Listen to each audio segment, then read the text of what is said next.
Rupert, thanks for coming on. Really appreciate you taking the time to have a conversation with me. Would you mind telling us a little bit about yourself before we get started? Sure. So I teach philosophy at the University of East Anglia. I also co-direct an outfit called the Moderate Flank Incubator. This has come out of the work I did with XR. So going back a little bit, I helped to launch Extinction Rebellion and was one of their key strategists and spokespeople. But after a couple of years, I realized that what we really needed to do was to appeal to a far wider sector of the public. So while the radical flank had some success, it was time to try to found a new moderate flank. So I co-direct the Moderate Flank Incubator, and we're trying to help to make that happen. As part of my philosophical work, and more generally, I also publish quite a few books and so forth. Cool. So tell me about your research into the climate crisis and what do you think is the worst possible outcome? That's one of the most questions I'm most interested about. Yeah. So my recent book on this, Why Climate Breakdown Matters, is right on this. The prognosis that I set out in there is that it's almost certainly worse than you think, that things are really very, very bad. You've asked how bad could they get? Well, we don't really know. It seems very, very unlikely now that they could end up with the Earth being essentially like Venus. But it seems entirely possible, if we really carry on fucking things up as badly as we're doing at the present, seems entirely possible that we could get various kind of runaway effects over the coming centuries, which would be enough to more or less extinguish the human race. And my view is that it is likely that what we're going to get is a civilization ending event. When I say civilization ending, I don't mean that there won't be any more civilization. What I mean is that there won't be this civilization. I think that's the most likely scenario in terms of what we're actually facing and expecting. So yeah, this is at the heart of my philosophical work, and also at the heart of my campaigning work. So the research I've read indicates that it's possible that the amount of arable land might increase due to global warming. Decrease, of course, will in certain areas like Africa, but increase in the more European regions. And so it will definitely negatively impact many societies. But the net overall outcome may or may not increase the amount of food we could potentially have. And so, what is the kind of catastrophe that could lead to a civilization ending outcome? Mm. Because it seems like of the things I've read, it doesn't necessarily seem like it would be that bad. Well, it's not necessarily going to be that bad. And obviously, part of the reason why I do what I do is that I think it is possible for us to turn things around. I think it is possible for us to transform this civilization into something very different so that it doesn't collapse. And I think even if there are civilization collapse events that come down the track at us, there is still enormous scope for them to be more or less severe, more or less well recovered from, etc. But in terms of your specific point about arable land, I'm pretty skeptical of that. One very simple fact to remember about the Earth is that the closer you go towards the poles, the less and less of the Earth there is. The lines of longitude come closer and closer together.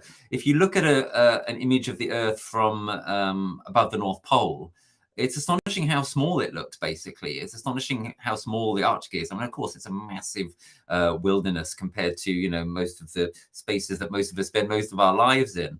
But in terms of surface area, the old Mercator projection doesn't do us any favors here, right? It makes the south of the planet and the north of the planet look just as big as the center of the planet. But of course, they're not.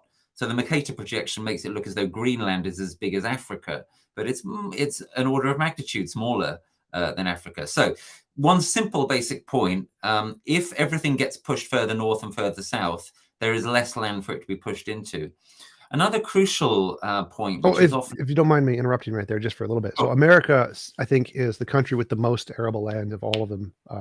And it's in the northern hemisphere. And so even though I totally agree that the maps we have are very disproportionate and have some very interesting side effects of that, it seems like if we increase the temperature in America, that would drastically increase the arable land because we have the most. It seems like these northern regions that you're talking about are the ones that typically have more arable land, like Africa. A lot of it's desert, and so increasing the temperature there wouldn't reduce the arable land by much because there isn't much there. And so it seems like the reason the arable land would increase is because we would be increasing the overall temperature in the areas where it is typically the most arable land. Well, no, I don't think that follows, I'm afraid. For one thing, it is quite likely that there will be dust bowl and semi-desertification effects in the North American continent as a result of the climate damage that is coming. But more generally, the point that I just made still holds valid, that there is just, if you look at Asia, for example, I mean, Russia looks absolutely vast on maps, and of course it is. But the further north you go in it, the less land there is. There's another very important dimension to this, which is that a lot of the soils in more northerly regions are very poor.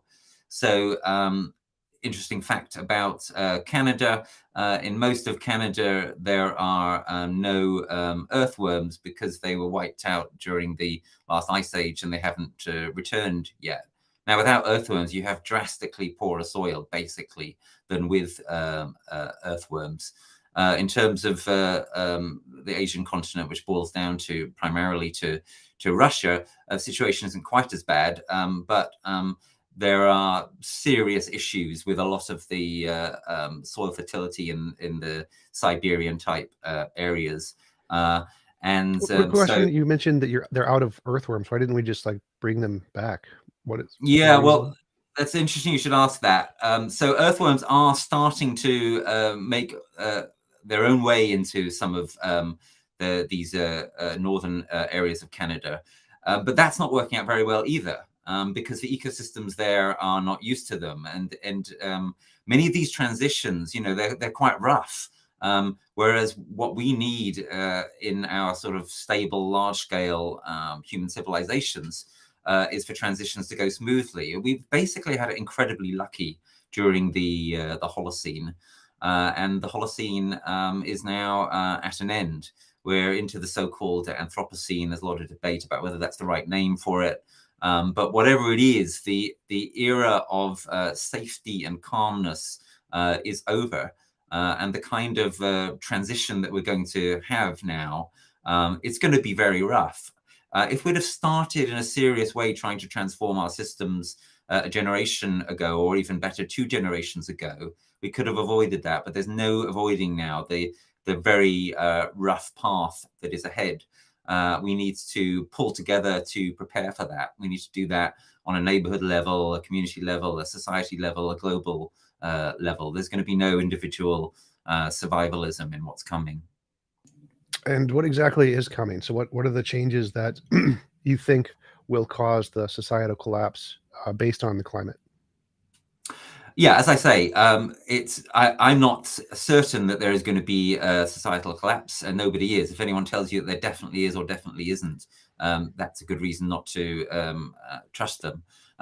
I think that what we have to be prepared for is the various potential scenarios that are ahead. So what are those kind of scenarios? What are some of the things that are likely or that we should be investing in preparing ourselves for? So obviously they include things like gradual sea level rise. And that's a very serious matter, given how much of the world's infrastructure and people and so on live very close to the sea. But actually, I'm a lot less concerned about sea level rise than some of the other processes that are coming that could be much more exponential. You know, the good news about sea level rise is that even in the worst case scenario, it's not going to be, you know, overnight. You're not suddenly going to have like sea levels a meter higher or something like that. You know, that will never, ever conceivably happen. Right. The But what projections are like 2 feet in the next 100 or in the next 80 years or something along those lines. yeah, that kind of thing. And it, you know, it may be more than that, but even if it is, the point is it's not sudden. But there are processes here that are sudden, or at least are potentially sudden. So, you know, a lot of my concern lies around food and water, where we're talking about climate systems, but we're also talking about human systems. And there are deep vulnerabilities baked into these systems, particularly, arguably, the world's food system. So in terms of what's coming, we're facing growing waves of vulnerability, and vulnerabilities that we have to adapt to. We have to be proactive about. And we have to do that in a way which is systemic and transformative, and is responsive to continual surprises along the way, to what my colleague Nassim Taleb calls black swans. We should expect that there will be increasing numbers of black swans over the coming period, because it's been clear to people since about 2016, 2017, 2018 that we have now destabilized the climate in a significant way. It's not going to be restabilized for an incredibly long time, even under the best possible scenarios. So a lot of what we have to be ready for is uncertainty and taking precautions against things which we cannot know in advance their exact nature. And black swans would be like really bad storms or something, really significantly bad events. Yeah, black swans are things which are not in our experience and cannot be predicted. So you can predict them. You can predict that there will be more of them, and you can predict their sort of broad outlines. So you can predict, for example, that we're likely to get hurricanes or typhoons of a kind that we've never had before over the coming generation.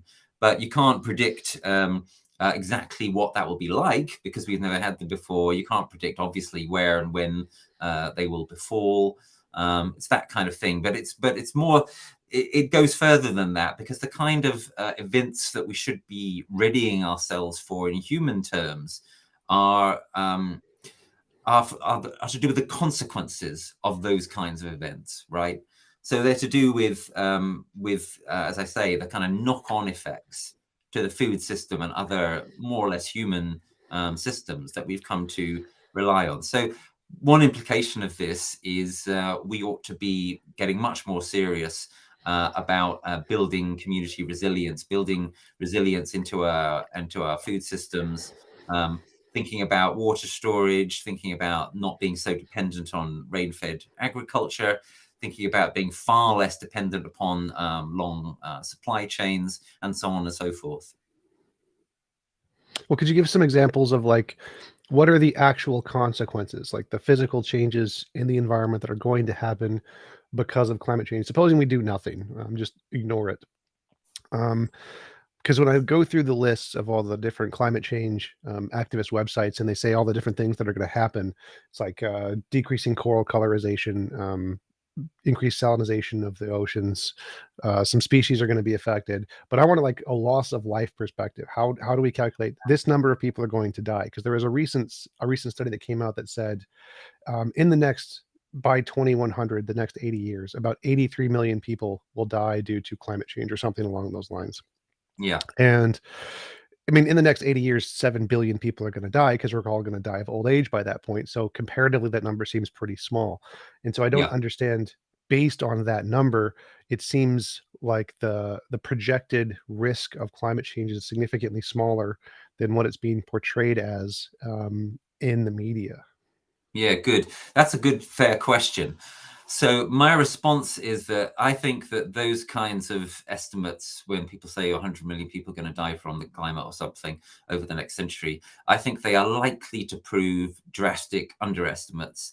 And I think in particular that we have to take into account the possibility that they could be massive underestimates, unless we, get our act together in a far, far more serious way than we have done so far. So there's an interesting paper that relates to this by my colleague Luke Kemp last year, which basically said the high danger kind of climate scenarios are under-researched, and it's those that need to be looked into. Human beings can be incredibly resilient and cope with all sorts of terrible crap being thrown at them. It looks as though the total death toll from COVID so far is probably about 15 million, for example. It could have been many times that if we hadn't responded in quite a lot of the world in a reasonably precautious, reasonably effective way. So, I'm not saying that definitely the death toll is going to end up being higher than 83 million. But I think it could be a lot higher than that. I think it could be 1 billion. I think it could be in the billions. And the reason I think that is to do with what I was saying about 5-10 minutes ago, namely that what we have to think about here is the vulnerability of systems. If entire systems start to fall over, perhaps quite rapidly, the world's food system, there isn't a huge amount of redundancy built into it. We've got, for example, these choke points in the way that food and other commodities are moved around the world. Points such as the Suez Canal. We got a little bit of taste of that, didn't we, last year when that boat got stuck in the Suez Canal?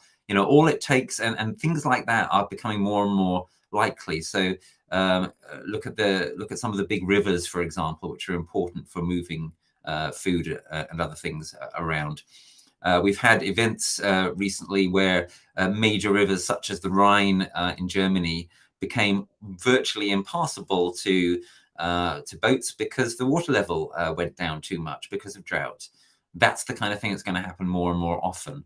When you get these kinds of events ramifying into each other, you get what's called multi-breadbasket failure, or conditions that simulate multi-breadbasket failure, which means that the world's bread baskets are no longer delivering. And if that happens to 2 or 3 of them at the same time, well, then we're in real trouble. That's the kind of thing that with every year, it becomes more likely until we get to the point where we've actually managed to stop the damage getting worse. And we are so far away from that point. People are talking about that point being 2050. On current policies, even that is over optimistic, but that is hopelessly inadequate in terms of, if we were to really, people talk about this as an emergency. If we were really treating it as an emergency, would we let it get worse for the next 28 years? It's just a joke to say that this is being treated as an emergency. And of course, in my work, I argue that it's much worse than an emergency, because an emergency is something that you can get away from, you can run away from, or you can solve it, you can end it, you can stop it. None of these things apply to this situation. This is essentially a new permanent condition that we are in. It has a tragic dimension. It's something we have to get used to, as something which is going to more and more define all of our lives. So I call it a more than emergency, but we are treating it as a less than emergency. And that's a very serious matter. The gap between a less than emergency and an emergency is enormous. The gap between an emergency and a more than emergency is again enormous. So we are so far off the pace. So catastrophe would be the thing above emergency. Yeah, exactly. Where we're headed right now is towards catastrophe. It is possible to stop that, but in my judgment and in that of my colleagues in the moderate flank, it is only possible to stop it. It is only possible to change trajectory if we actually recognize the trajectory that we're on, because we're not going to get sufficient action here without a mass mobilization of all kinds, far greater than anything we've seen so far. We need millions, tens of millions, hundreds of millions of people to make it their life's purpose to do what is necessary in this tragic and terrible situation that we've got ourselves into. And I very much hope, obviously, that among those people will turn out to be many of the people who are listening to this conversation. For sure. So the main threat that you have articulated so far is that there might be something that leads to a supply chain block, and if multiple of these things happen sequentially, then it could potentially lead to millions of deaths and starvation or something along those lines. But let's say that none of the sequential black swan events happen. What else is going to happen that will cause damage that we need to be concerned about? Well, where do you want to start? There are so many dimensions to this. One which is relevant to what we've been talking about, which we haven't mentioned so far, is the worrying fact that as temperatures rise, it appears that most forms of food become less nutritious. So in some forms of food, going back to what you were saying a lot earlier, Tom, you may get temporarily increased yields um, you are likely to diminish levels of nutrition. Here's another kind of fun fact for you. Did you know that raised levels of carbon dioxide make people more stupid? The more carbon dioxide there is in the air, the more IQ goes down. That's not really an immediate concern, but if the levels carry on building up, it will start to be of interest. Something much more serious, which we haven't talked about yet, a whole different dimension to the problem, is what's going on in the oceans.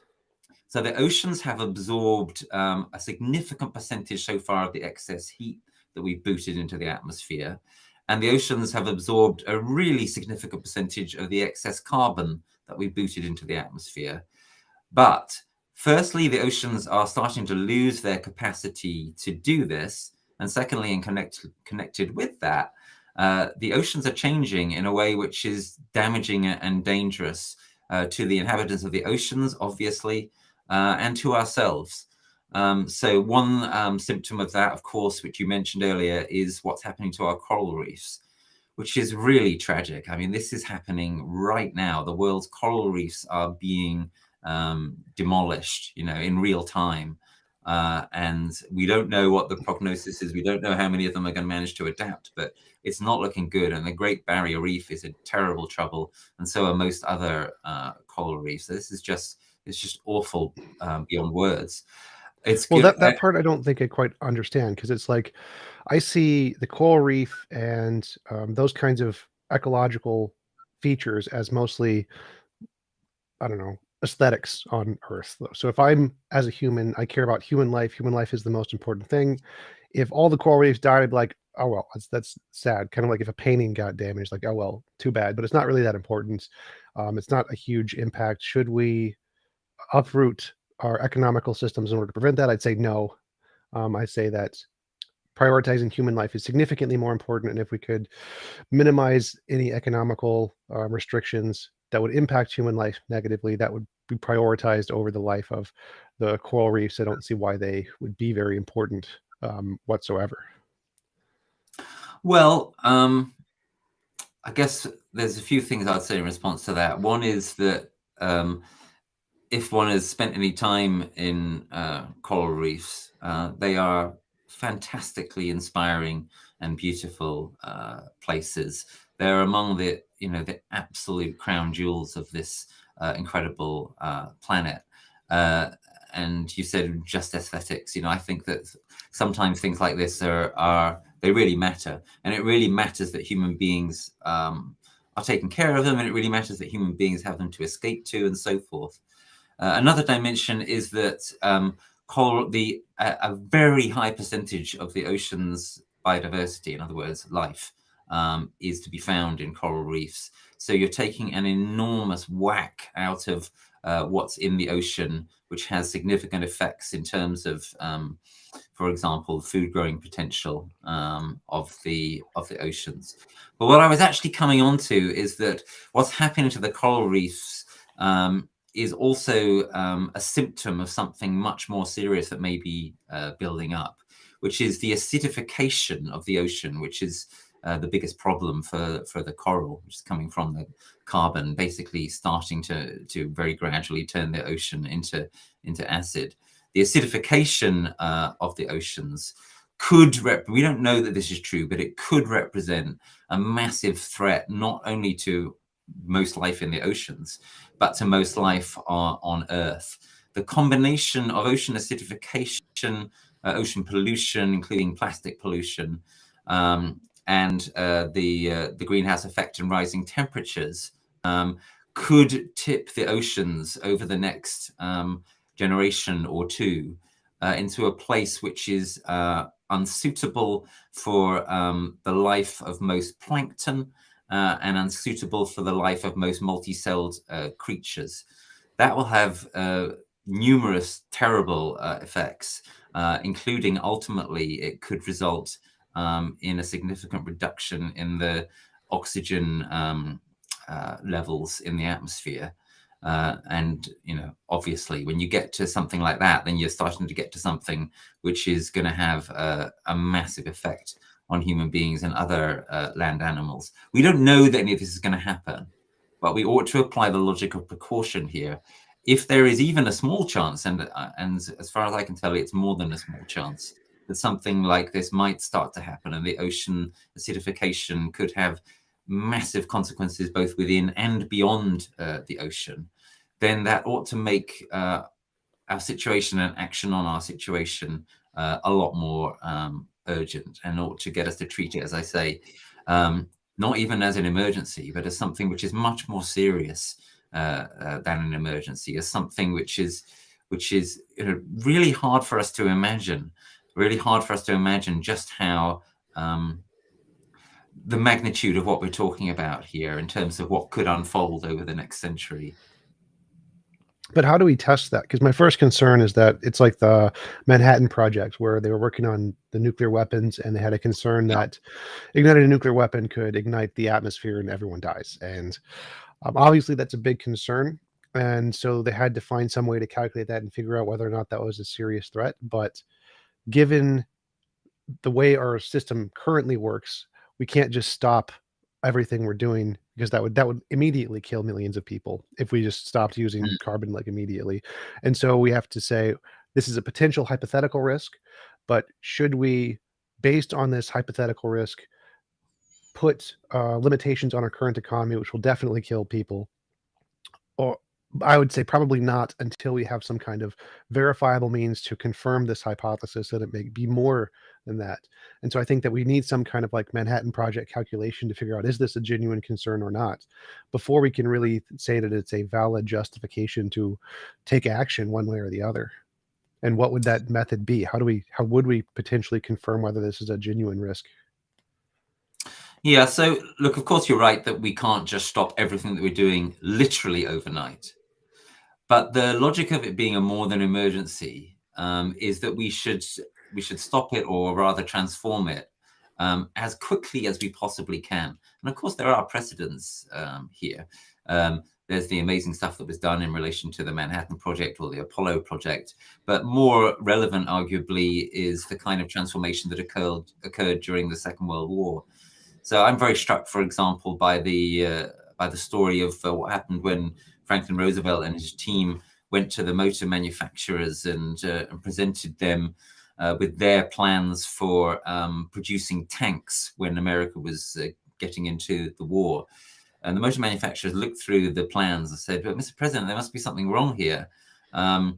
We've looked at your plans, and the implications of these is that we wouldn't be able to produce any motor cars for the next several years." And Roosevelt was like, "Yeah, you got it." That's about the level of seriousness. Would anyone die if we stopped producing motor cars in the next several years? No, no one would die. There are transformations that we can do here which are potential win-wins, and that's what we need to be looking for. I mean, not everything is going to be a win-win, but there are loads of win-wins here. If we move away rapidly from fossil energy and have a lot more renewable energy, there will be a massive reduction in air pollution. We can relocalize our societies and regenerate a much greater spirit of community and a sense of security and a sense of meaning. I mean, and that's ultimately, of course, what this is about. And of course, this is part of my interest in it as a philosopher. A lot of people are suffering from a crisis of meaning. Well, this is about what could be more meaningful than being part of a vast effort to head off a mortal threat to the entire future of the human race and much other life on Earth. There are all sorts of win-wins here. It's Well, just not to going to jump in on be. that, I wanted to, because Mhm. I think that the major argument from the other side is that the economy and how the human economy is run is equally as much, um, equally as fragile, and doesn't have the redundancies as our ecological ecosystem. And so if we do make substantive changes to the economy, there's a big risk that those could have similar kinds of black swan events that, if they happen, would equally kill millions of people. Like if we went into another depression, food wasn't available, nobody could buy it, and they starved to death. And so making sweeping changes to the economy is a huge risk to the lives of millions of people, and a much more immediate risk than, say, the climate change catastrophe. And so if we did decide to for example, change all the car factories and stop producing cars for years, what negative impact would that have on our economy and other economies to tank the dollar and make the dollar not the fundamental currency throughout the world? And then how could that cause massive inflation, which could then increase the prices of food to the point where the poor can't buy them and they starve to death?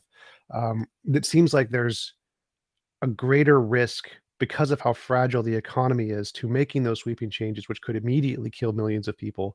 That would be a concern. And is it worth the risk of trying to accommodate that based on a hypothesis that we don't have proven? For example, like the acidification of the oceans. If we haven't Yeah. proven that yet, it's just a hypothesis, kind of like the igniting the atmosphere, and we don't have any hard proof.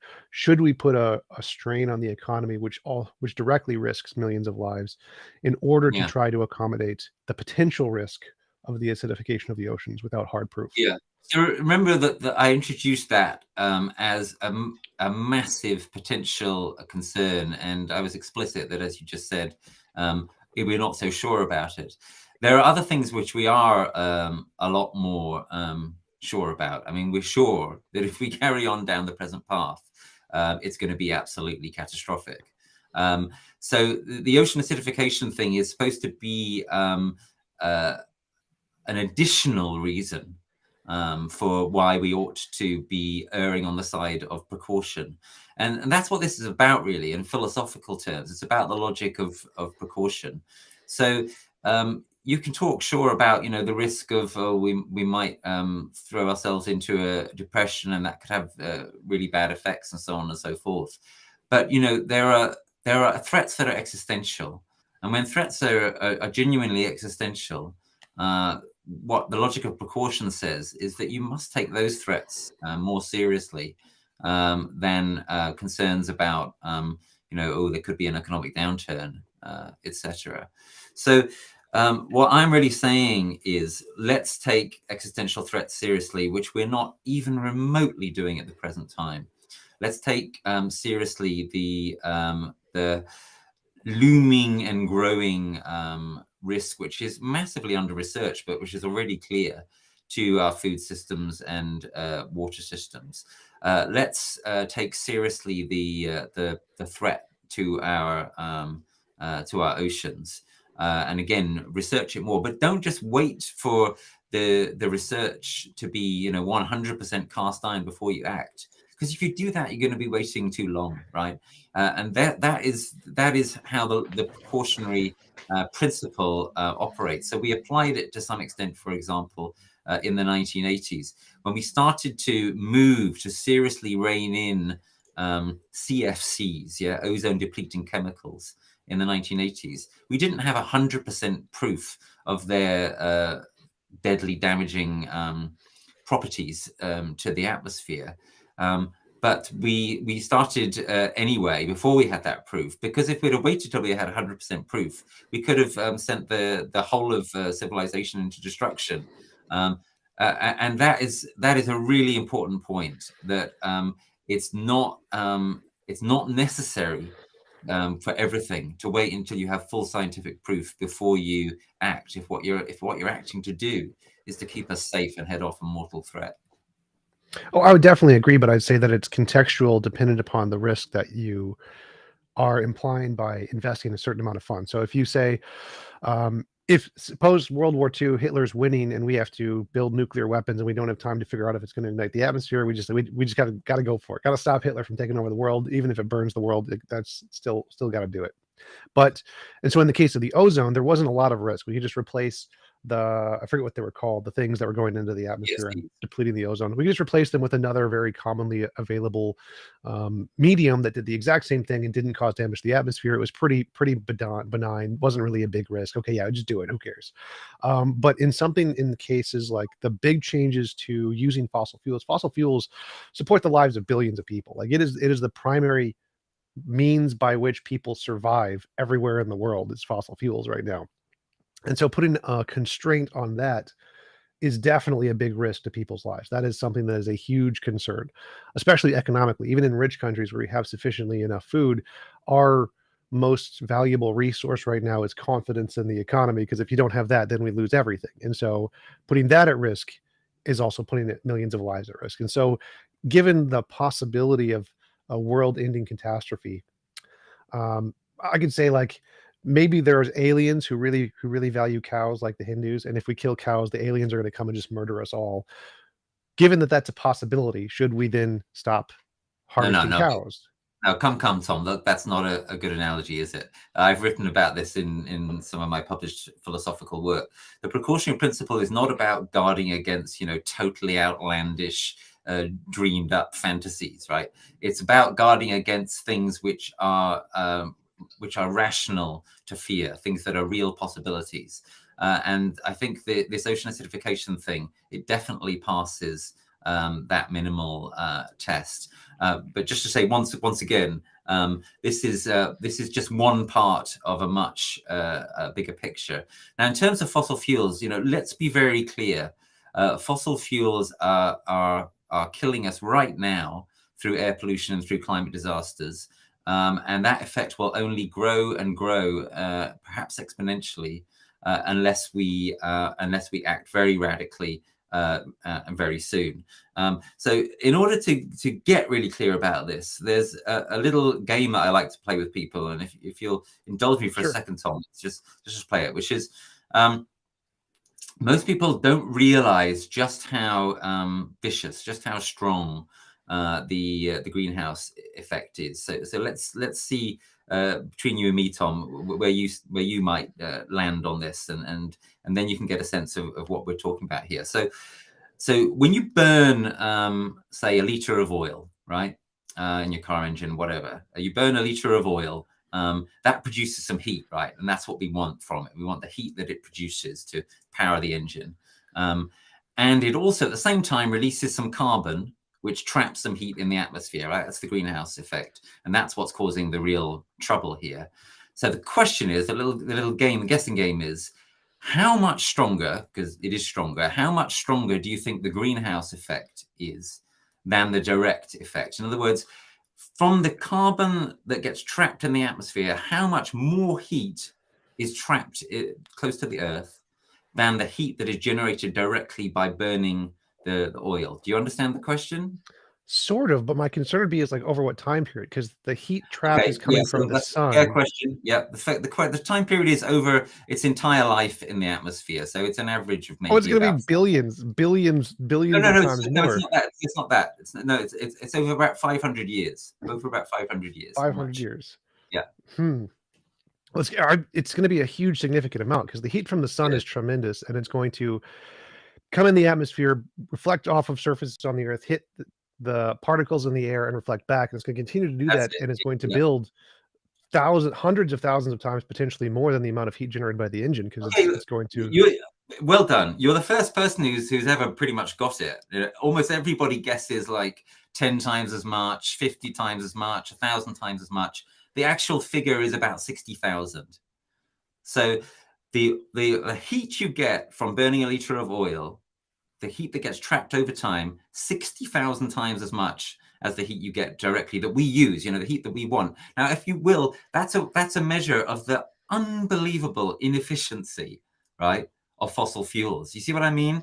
You I'm not. you I'm not. I'm burn not sure. they seem very efficient, right? You burn a liter of oil, it produces all this heat, but 60,000 times as much, as it were, waste heat is results from it, right? 60,000 times as much heat that comes back to bite us. That's why we're in the terrible trouble that we're in, because this effect is incredibly powerful. Oh, sure, absolutely. But I think like if we compare the positive effect of a human life versus the detriment of the amount of heat accumulated in the atmosphere, the amount of But positive that's impact of but that's well, because I 60,000. think That's coming back to bite us, right? And we're seeing it now, right? Like in my country, the last summer we had our first ever temperature over 40 degrees centigrade. The apples went black on the trees because they've never experienced temperatures that high before. This is the uncharted territory we're moving into. This is the horrible danger that we're moving into.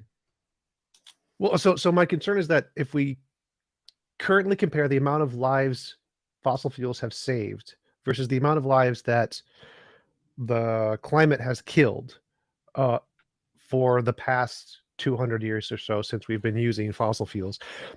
Even granting the 60,000 times of heat inefficiency, so far the amount of lives oil has saved drastically outweighs any that have been cost by the heat efficiency metric that you've used. In the future, that may change if we go to global catastrophe, but currently the lives impacted by oil from that inefficiency has been saved in the billions. Billions of people have been saved by fossil fuels being used to heat their homes, to used for agricultural reasons, because most agriculturists uses fossil fuels to use coal and electricity to power hospitals and all kinds of things. So the even given the inefficiency, the amount of positive impact on human lives to this day drastically leans in favor of use of fossil fuels. The question is will it shift in the future? And so I don't think that the amount of heat inefficiency in and of itself is that important. What matters is which has a more positive impact on human life.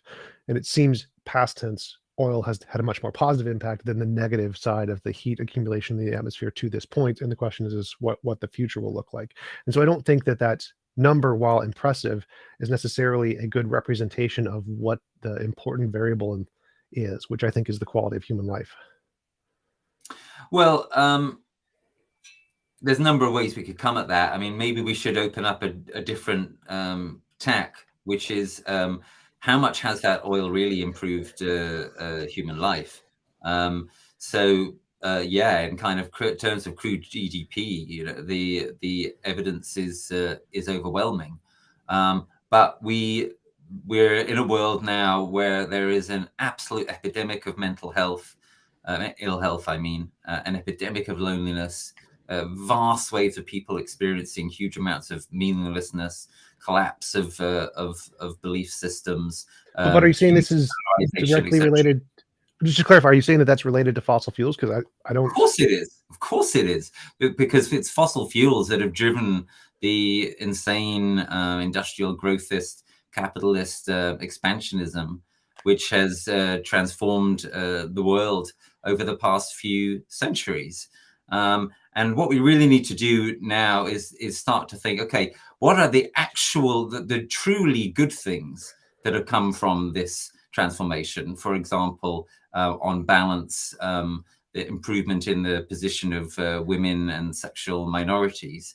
What are the things that we really want to hold on to? Things like the possibility of worldwide communications. And how do we let go of the things which are actually not good, like the rampant insecurity, the loneliness, the existential risk, the epidemic of mental ill health, which is going to get worse and worse, the absolutely insane and grotesque levels of inequality which the system have produced, and so on and so forth. That's the kind of question we ought to be asking. We ought to be asking, given that our civilization is going to have to transform itself anyway, because if we carry on with this civilization, we're simply going to go flying further and further off the cliff and gradually, or not so gradually, come to grief. Given that we have to transform anyway, we should be thinking, okay, how do we effectuate this transformation in a way which actually improves, as you put it, human quality of life? What are the good aspects, for example, of the internet that we can hold on to without the absolute torrent of crap that the internet has given us by way of so-called social media platforms and so forth, which have drastically deformed our politics and driven so many people into misery and so on and so forth.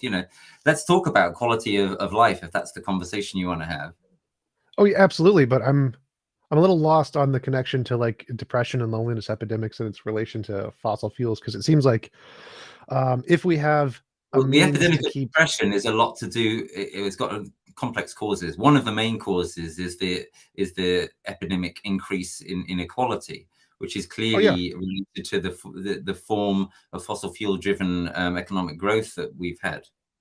well, I don't see like how that would be specifically relevant to fossil fuels. It seems like any economic system, even let's suppose we had like any kind of clean energy, if it was still owned by a corporation, you're still going to have inequality. They're still going to use it to make money.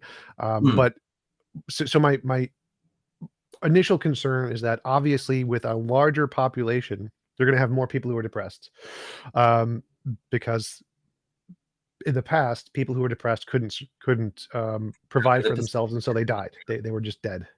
And the so the fact percentage, that we have means one sec. So just but the fact that we have means to keep them alive and give them medication and all these foods and provide them lots of resources and keep them alive in ways that we could not in the past, I think is due to fossil fuels. And so even though more depressed people are allowed to survive today than they would have been in the past, creates an increased amount of depressed people, because they're allowed to be survived. So I don't think that's necessarily a bad thing. Obviously, I don't think they should have to be depressed, but I don't think it's an increase in the amount of depression. It's more of an increase in the amount of people, and because of the ability to keep people alive, more people who are handicapped in both mentally and physically are able to survive today than were in the past. So I don't think we have an epidemic of Down syndrome. I think it's that in the past, if they had Down syndrome, they just died.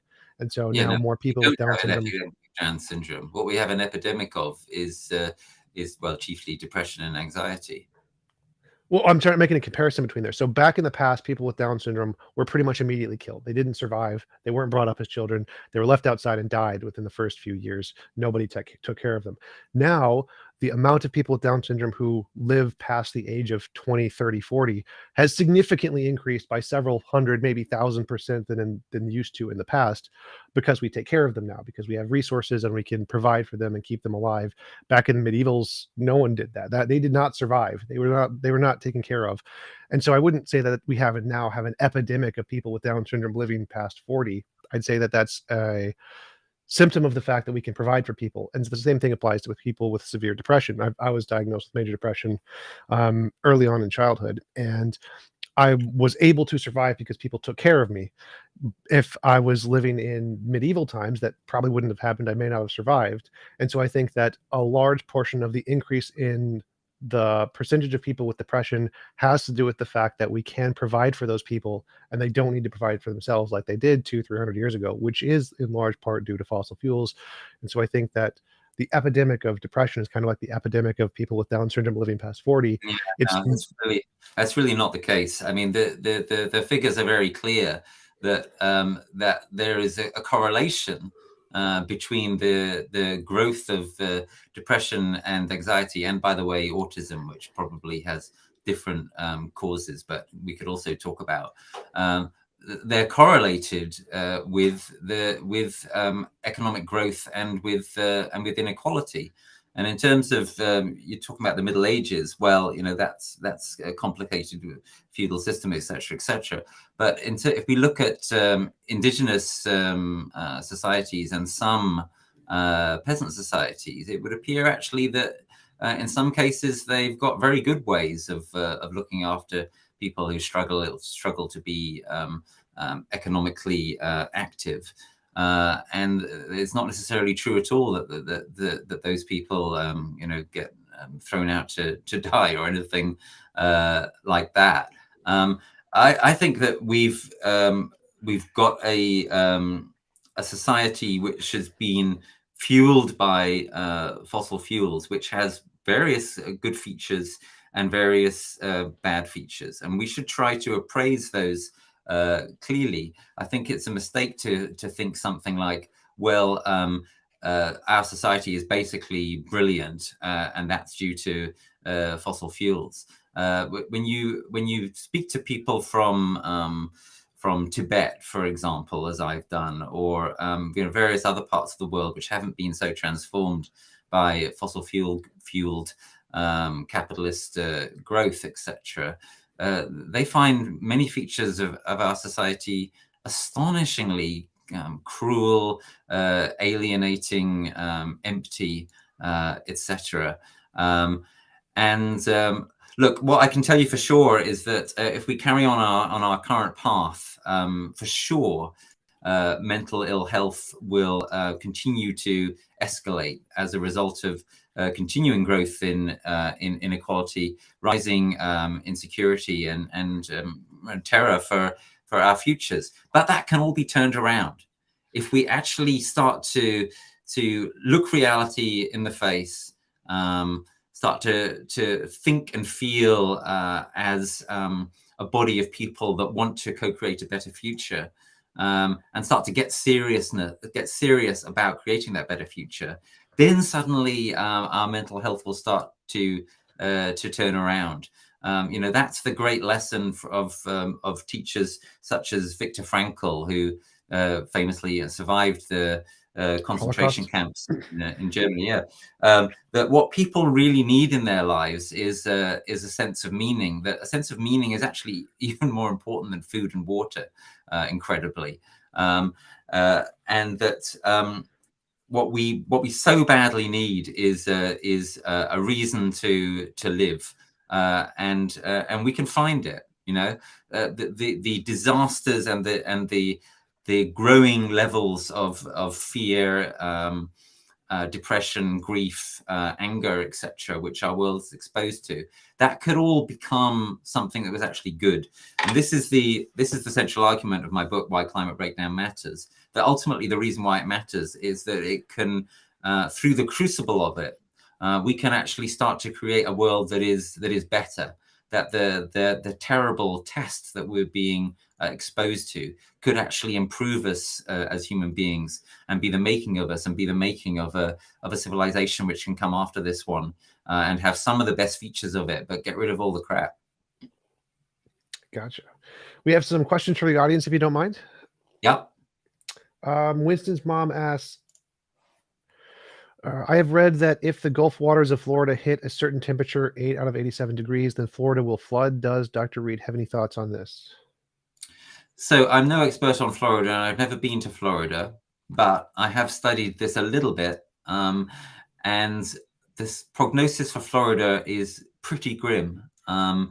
The Everglades, which has been savagely treated by humanity, will start to expand again in some areas, because there are going to be places where humanity can't keep on keeping the sea out.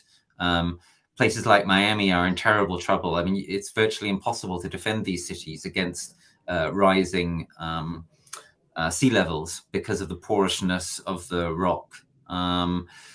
Florida is going to be transformed over the next century, and a lot of it isn't going to be pretty. The only sort of vaguely amusing part is that a lot of people with very expensive real estate, who have not made the best use, ethically speaking, of their life and of their wealth, are going to end up a lot poorer. Gotcha. Pine Creek asks, on a scale from 1 to 10, how much do you hate capitalism? So I helped create a book a few years ago, which is about some of what we've been talking about. It's called Facing Up to Climate Reality. And there's a very interesting chapter in that book by a colleague of mine called Richard Douglas. And what Richard argues, when I started reading the chapter he wrote for us for this book, I thought, this is completely unconvincing. There's no way I'm going to buy this. He argues that in the future, there's going to be a kind of synthesis of capitalism and socialism, that the ecological crisis, the climate crisis, is going to force societies which remain functional to move in some respects towards socialism, but to retain features of capitalism. And it'll all be centered around ecologism, if you will, and survival. So I'm not going to accept the premise of the question, in the sense that I think that in the future, if there is going to be a future, we're not going to continue to have capitalism as we know it. I think in some parts of the world, it will start to get transformed. And if that doesn't happen, then we'll just see massive collapses, and that will be the end of capitalism, the end of a lot more besides. Is that kind of like, because what most economies, most big European economies are mixed economies right now? Like, is that what it means? What you mean by a combination of capitalism and socialism? But Richard Douglas's argument goes further. He thinks that there's going to be a massive growth of cooperativism. He thinks that a number of things which at the present time are settled by markets, it's just going to become obvious that that untrammeled markets are not suitable for settling them anymore. What I certainly do think, coming back to the question, is that well, yeah, as I've already said it, really, there is no future with untrammeled capitalism, and people are going to look back in astonishment at some of the things we tried to solve with by way of markets. Gotcha. Tinkle Tink asks, "What's his plan to turn us back to serfdom?" Question mark. Because I think that's a Right. legitimate concern that many people on the right have, is that if we do lose fossil fuels, that would essentially have that impact. Look, in the future, there's going to be a lot more people working on the land. A lot of people want to work on the land at the moment. You know, the percentage of people who can work on the land in countries like the US and UK at the present is minute, because we've got these mega farms, mostly now owned by corporations or the super rich, which are super automated, and there's very little opportunity for land ownership, for community supported agriculture, etc. So, you know, the concept of being a peasant has got a very bad rap. But actually, having people who are able to sustain themselves and have a living relation to the land is a very good thing. And it's not about forcing people to do it. It's about providing opportunities for people who do it to carry on doing it, and providing opportunities for more people who want to do it to be able to do it. I don't have a plan.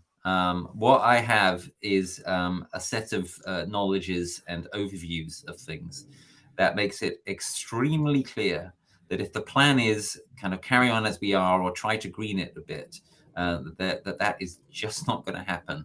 If we get to 3.5 degrees of global overheat, that is a civilization terminating event. Maybe through food system crisis, maybe through other means. We're already closing in on 1.5 degrees. We are certainly going to pass the 1.5 degree safe threshold, tragically. And we need to start to develop a plan, because what you're going to get if you get civilizational collapses starting to occur, you will get some kind of forced forms of feudalism, warlordism, etc. That is where we are headed. The point is to find a different destination. Gotcha. Pine Creek says, "Work the land?" Question mark. If a liberal just looks at a shovel, their hands bleed. I think to try to steelman that question, it's more like a lot of people. I think majority of people in capitalistic countries see working the land as a detriment to their life, not something they would want to do. I think that many people would not want to do that, and so if they were forced into a society where that was the case, I think they would see it as a detriment to their lives. And so I don't think most people in most Western countries would enjoy being farmers. Farmers is incredibly hard work. You wake up at 5 a.m. Yeah, and you sure, stay awake. sure. But it's not about most people. It's about because right now the percentage who do it, it's about 1%. I'm talking about making it open to being like 3%, 5%, 7%. It's also about people having balanced lives, right? We've been told to look down on people who work the land. We've been told that it's not as important as using your mind and so on. This is all kind of foolishness, really.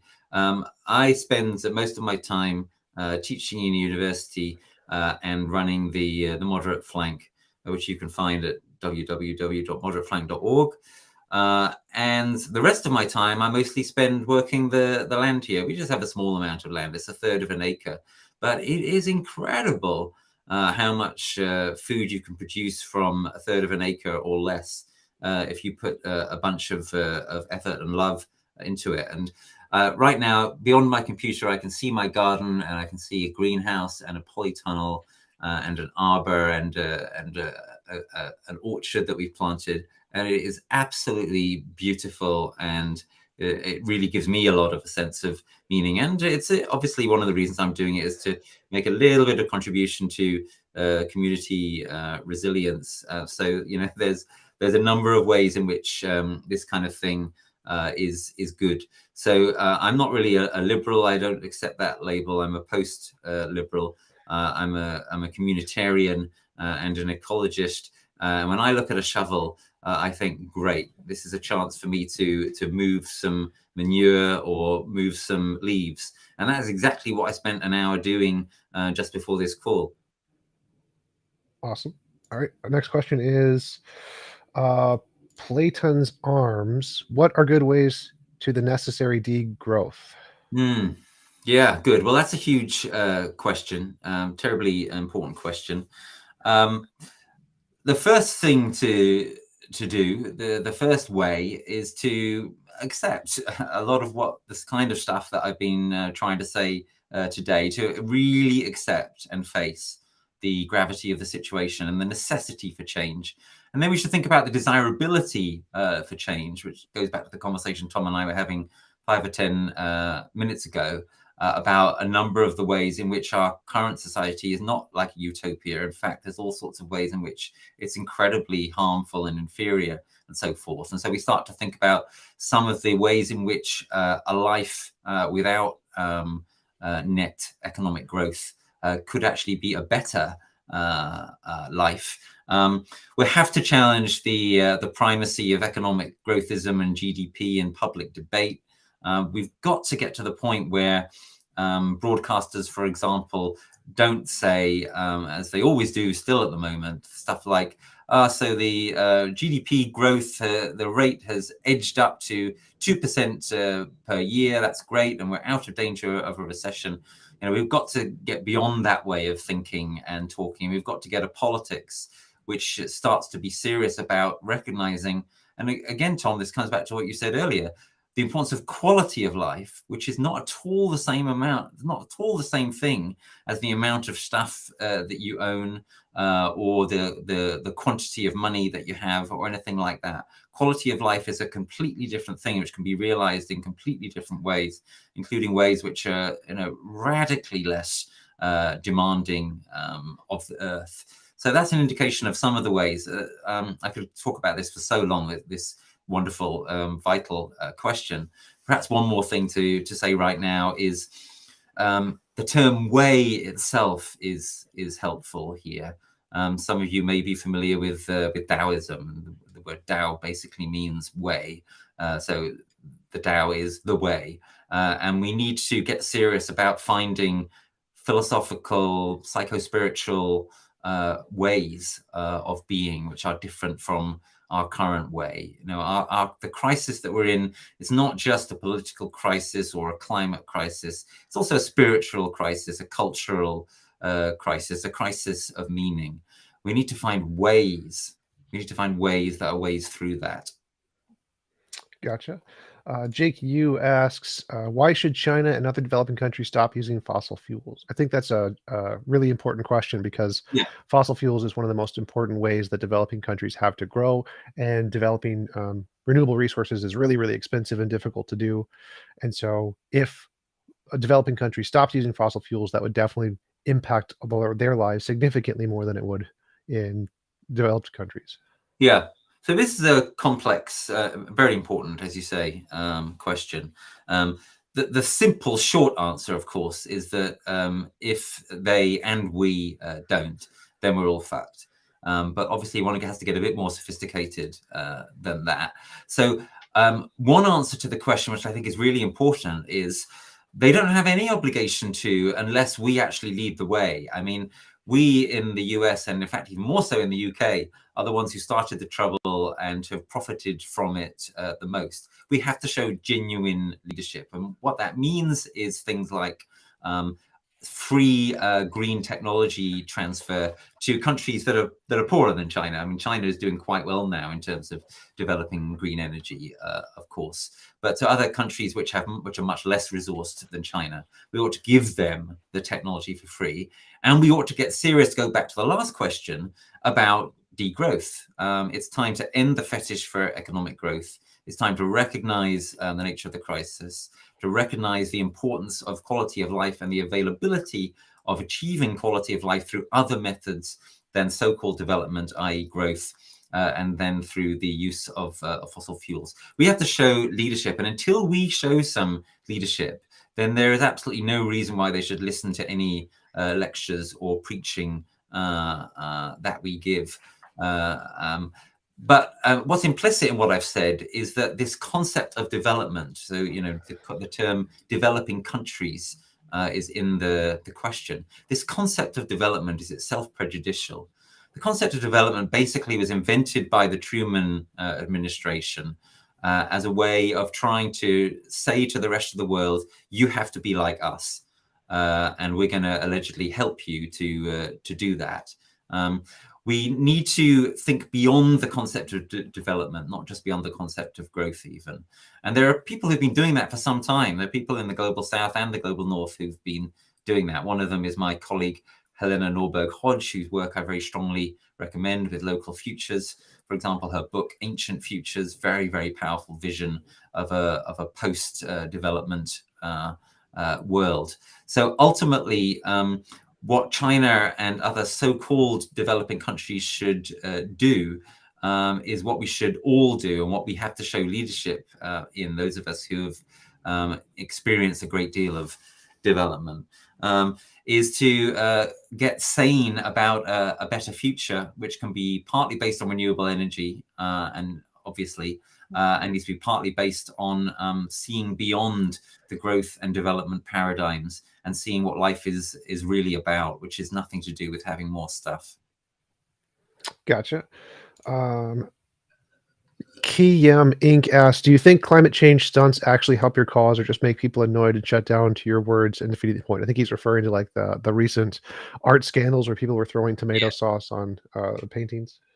Yes, yes. So I know the people who've done that. Important to point out, by the way, that they didn't actually damage the paintings. Because they're covered by glass. They're not damaged. I totally take the point of the point. And that is why we've created the moderate flank. So as I mentioned at the start, I helped launch Extinction Rebellion, and I'm proud of what we've achieved in the UK and in other countries. But after a couple of years, I thought, well, we've made our point. To carry on more may be self-defeating. It's time to seek to do something which is less confrontational, less polarizing, more positive, can involve more people. That is what the moderate flank is all about. I'd urge you to check it out. What we need is millions upon millions of people taking action for climate and nature. And I think that that millions and millions of people are never going to join the radical flank. So yes, I think it's time to think beyond climate change stunts, if you will, and towards the positive work that's actually needed in community climate action, in transforming workplaces, professions, businesses, and much more besides. Gotcha. Edison asks, what does he say to people that still trying to claim that climate change is caused by the sun? I think he's referring to the argument that the temperature of the sun is increasing, it's heating up, and that would be the primary cause of climate change. Yeah, I don't say anything to them. They're not worth the time of day. Gotcha. Pine Creek asks, is climate change activism your reason to live? Because I think you mentioned something earlier about reasons to live. Well, I wouldn't quite put it like that, because that makes it sound as though if I wasn't a climate change activist, I would top myself, as we say here colourfully in England. But in another sense, sort of, yes. I mean, yeah, it gives me a great deal of meaning, as in the kind of way I've outlined a little bit earlier. I think that we all need to ask ourselves, what are we here for? What are we in service to? A really great question is what is my legacy going to be? Or to think about writing your own obituary. You know, what kind of, if you were going to be in a position to write your own obituary at the end of your life, Pine Creek or Tom or anyone on this call, anyone listening to this, or anyone watching, if you were going to be in a position to write your own obituary, and hopefully, you know, this obituary would only actually have to be read, you know, many years into the future, what would you want it to say? And that really does concentrate the mind, it seems to me. I think that most of us, when we get beyond a certain kind of sense of kind of flippancy or irony or whatever around this kind of question, we focus on what's really important. And I think that there is nothing more important than giving a decent future to our children. There's nothing more important than doing the right thing.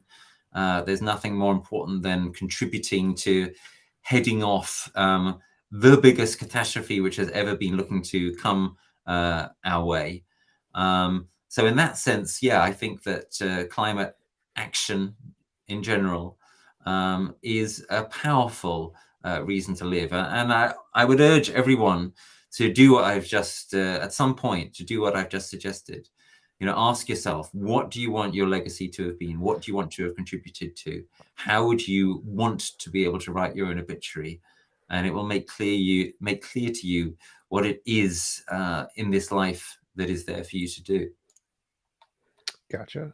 Pine Creek's obituary would be annoyed the most liberals and theists as possible. That would be his tombstone.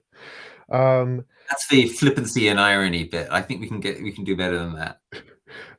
John Smith asked, "Is billionaire climate change philanthropy doing more harm than good?" Really interesting question. Tricky one to evaluate. And my expertise here on this question is limited. What I think I can say is a few things that may be of interest. Firstly, it's clear that some billionaire climate philanthropy has done real good. So, for example, one fact that not that many people are aware of is that there was an important funder at a relatively early stage in Extinction Rebellion. He was a billionaire and he gave £1 million to Extinction Rebellion. And that was a significant percentage of the money we had in the early days to really get off the ground and get organized and give people a small amount of money to allow them to spend a large amount of their time planning the incredible stuff we did in 2018 and 2019. That was an incredible investment. I mean, that £1 million, the amount of transformation that leveraged was absolutely astonishing. What I think we can also say is that a lot of billionaire climate philanthropy is wasteful, and a lot of it doesn't go to the places where there is most need. So, most of it doesn't go to movements. Most of it goes to things like tech and development. Some of it goes into doing stuff which is extremely questionable, such as some of the money that Bill Gates has been putting into geoengineering, attempts to engineer the entire climate of the Earth, which I think is another of those very unprecautious, reckless things that people are thinking about. Going to Mars? Well, that's what I was going to come to next, which is, as some of you might know, I'm a critic of the so-called long-termist movement. People like William McCaskill, Nick Bostrom, fellow philosophers of mine. Elon Musk calls himself a long-termist. I think that the long-termist paradigm is extremely dangerous. If you want to look into that, you could check out my pieces in Emerge or in The Conversation, for example. And I've got a big piece that's coming out soon in Current Affairs about this, which will be quite a takedown, I think. And then when you've got people like Musk and Bezos interested in interplanetary, etc., colonization, well, that's really got nothing to do with climate philanthropy. That's pure egotism and fantasy. There's no escape. That's why this is much more challenging than an emergency. There isn't going to be any getting away to other planets for anybody. It would be far easier to make oneself safe in Antarctica, or for that matter, at the bottom of the ocean. No one's taking living at the bottom of the ocean seriously. It'd be much easier to live at the bottom of the ocean than to live on Mars. It's all just dangerous distraction and fantasy and a criminal waste of money. Gotcha. There's two similar questions here. John Smith asks, what do you think about the impact the military-industrial complex has on climate change? And Mr. Kreening asks, how do you feel about, could we fix the carbon print by eliminating the meat industry? So the meat industry and military-industrial complex. Yes. So on the military-industrial complex, yeah, this is a serious matter. I mean, one problem about militaries is that they often have a sort of pull on government resources that other sectors don't have, because they basically say to government, look, you need to give us whatever we want, otherwise we can't guarantee your safety. And they're often extremely carbon profligate. So it's a real problem. Slightly on the other side of the coin, one thing which has been interesting for some time now is to notice the way that the military are quite good at assessing the threat from climate. People in the military are very hard-nosed. They're not interested in kind of vague speculations and sort of wishful thinking and so forth. So while Trump was president, for example, the military didn't in any significant way change their plans for adaptation to the worsening climate damage that is coming. They didn't listen to the nonsense that he was spouting, even when he tried to force them to. And there's a number of reports that the military have done now, especially in the US, actually, across the years, which have been made public or in one or two cases leaked, that show very clearly, back up very clearly some of the kinds of things that I've been saying earlier on in this podcast this afternoon. So that's actually probably the best thing that the military can do for us. Very hard-nosed, believable people, very clear on just how severe the threat is. In terms of the agriculture situation, that's a huge, complex question. If we eliminated the meat industry, that would have quite a lot of good effects and would result in quite a significant drop in our carbon footprint. However, my own view is rather more subtle than that. Firstly, I don't think we're going to be able to eliminate the meat industry. And secondly, it's not clear to me that that all of the so-called meat industry is as bad as each other. Or to put it in a more simply, there's quite good reason to believe that some ways of incorporating some animal agriculture into mixed farming, into food systems, and into rewilding as well. So, having some people who are engaged in hunting and so forth, that this is an efficient part of an overall way of treating the landscape. The real problem, I believe, is large-scale, intensive industrial agriculture, and that's mostly, but not exclusively, the meat industry. So what I'm trying to say is that it's too simplistic to say that going vegan is the way to solve our predicament, because if the way you go vegan is by eating highly processed foods and eating crops that are grown in high intensity, high input agricultural systems, then you're damaging the soil, and you're contributing to dangerous carbon emissions. You're not contributing as much as someone who eats meat, but you're still contributing significantly. I think the future lies in smaller scale farming in the kind of way I was implying earlier. I think the future lies in more people being back on the land. I think the future lies in a lot less meat being consumed, but very probably by no means zero. Gotcha. We have been going for a little over an hour. It was a really great conversation. Appreciate you coming on. Do you want to give any links or references where people can find out more about your work? Well, if you want to know about my campaigning, go to www.moderateflank.org. If you want to read my stuff, then Why Climate Breakdown Matters is a great place to start, but there are other books as well on particular topics. There's my book on parents and children in relation to the climate more than emergency, for example, and there's various others that people can easily find. And yeah, look, Tom, thanks for the opportunity. I've enjoyed the vivacious conversation with yourself and your listeners. Thank you. Absolutely. I really appreciate you coming on again. Thanks again. And I hope you have a wonderful rest of your day.